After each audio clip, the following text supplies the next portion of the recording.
Hello everyone, welcome to a new video. তো আজকে একটা ইম্পর্টেন্ট জিনিস শেয়ার করব। বিভিন্ন ভিডিওতে মাঝে মাঝেই করে থাকি, কিন্তু তাও আজকে আরেকবার ডিটেলসে পার্টিকুলার এই বিষয়টা নিয়েই কথা বলবো। সেটা হচ্ছে স্কিন কেয়ার। এখানে আমি আমার নিজের স্কিন কেয়ার বা পার্সোনাল স্কিন কেয়ারের বিষয়ে বলবো না। এখানে বলবো যারা আপকামিং ব্রাইড রয়েছে, এই বছর হোক তার পরের বছর হোক, তাদের জন্য একটা স্পেশাল টিপস। একটা না, মেনলি যেটা হয় কি বলো তো, একটা কোনো স্পেশাল টিপসে তোমাদের স্কিন যদি খারাপ থাকে সেটা কখনোই ভালো হবে না। শুধুমাত্র একটা টিপসেই ভালো হবে যদি তোমরা সেটার কেয়ার করো। কি করতে হয়, এখন বেশিরভাগ ব্রাইডরাই ফোন করে জিজ্ঞেস করো বা বুকিংয়ের পরে বলো যে দিদি তুমি শুধু বলে দাও যে কিভাবে আমরা স্কিনটাকে ঠিকঠাক রাখবো, যাতে যখন বিয়ের দিন আসবে তখন যাতে সবটা ঠিকঠাক থাকে।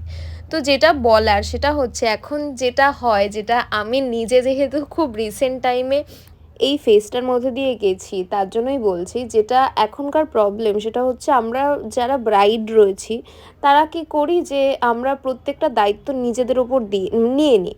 মানে যেটা হয় যে এখন তো বলতে গেলে সেরমভাবে জয়েন্ট ফ্যামিলি খুব একটা দেখা যায় না। তো তাই জন্য দায়িত্ব নেওয়ার মতো বা সেই দায়িত্বটা প্রপারলি পালন করতে পারবে এরকম ভরসার মানুষ কমই থাকেন। তো সেই কারণেই যেটা হয় যে বাবা মার উপর যাতে বেশি প্রেশার না পড়ে বা সবটা নিজেরা পারফেক্টলি করার চক্করে আমরা প্রচণ্ড প্রেশার নিয়ে ফেলি।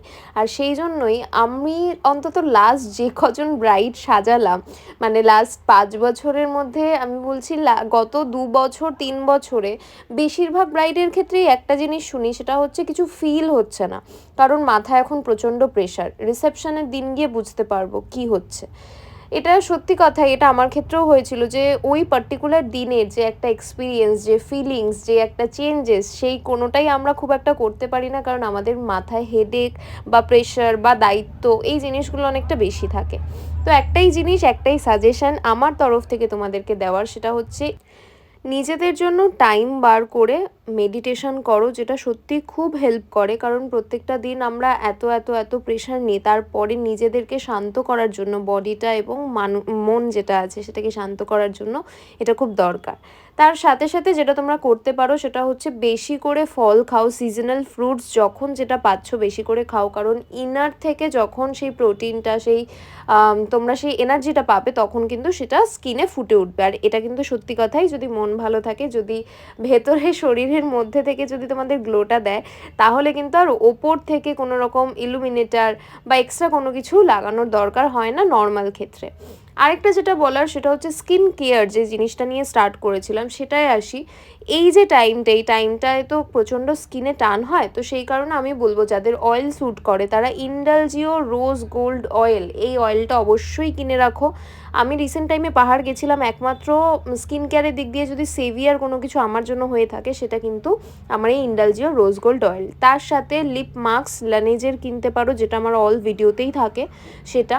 আর যারা প্রপারলি চাইছো যে সত্যি স্কিনটা খুব ভালো থাকুক, কোনো দিন মেকআপ করো না করো যাই হোক না কেন, ফেস ক্লিন না করে ঘুমাতে যাবে না। একটা ক্লিনজার দিয়ে ফেস ক্লিন করে, টোনার ইউজ করো না করো, একটা ভালো সিরাম অ্যান্ড তার উপরে একটা ভালো ময়শ্চারাইজার, যদি অয়েল স্যুট করে তো অয়েল ইউজ করে তারপরে ঘুমাতে যাও। যাদের প্রশ্ন অনেকের, এটা অলমোস্ট সবার থাকে যে কি ফেসিয়াল করব কি না করব, একটাই সাজেশন, কোনো রকম এক্সপেরিমেন্ট এই টাইমটাতে করতে যাবে না। বিয়ের 1 মাস একদম কোনো এক্সপেরিমেন্ট করতে যাবে না, যেটা সবসময় করো সেটুকুই করো, আর এক্সট্রা কোনো কিছু তোমাদের করতে হবে না।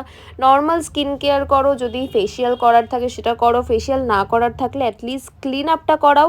আপার লিপসে যাদের প্রচুর হেয়ার গ্রোথ রয়েছে, যাদের প্রচুর হেয়ার রয়েছে, তারা আপার লিপসটা ক্লিন করিয়ে রাখো। যদি ফেস ভ্যাক্সিং করাও তাহলে সেটা করাতে পারো, যদি মনে হয় যে না করাবো না তাহলে করাবে না, আপ টু ইউ, কোনো নেসেসিটি কোনো কিছু নেই। আর আজকের ব্রাইডের ভেন্যুটা তোমরা দেখে নাও, কি সুন্দর লাগছিল, খুব সুন্দর করে সাজিয়েছিল।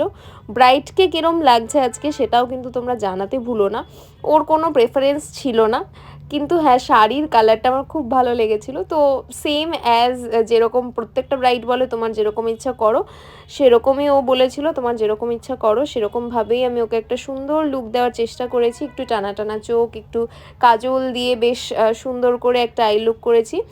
আর নিচে কমেন্টে কিন্তু তোমরা জানিও যে তোমাদের টিপস অ্যান্ড ট্রিক্সগুলো ভালো লাগলো কি না, তোমাদের হেল্প হলো কি না, কোন প্রোডাক্টটা তোমরা রিসেন্ট ইউজ করছো, কোন প্রোডাক্টটা তোমরা আমার থেকে জেনে ইউজ করছো, যে প্রোডাক্টটা ইউজ করার পর তোমাদের স্কিনটা বেটার হয়েছে, হেয়ারটা বেটার হয়েছে, আর কীরকম ধরনের ভিডিও তোমরা আপকামিং ডেজে দেখতে চাও সেটাও কিন্তু আমাকে জানিও। কারণ তোমরা যদি ভালোভাবে আমাকে বলো যে তোমরা কীরকম কী দেখতে চাইছো, সেইভাবে কিন্তু আমি ভিডিও বানাবো। তো চলো আজকের মতো টাটা।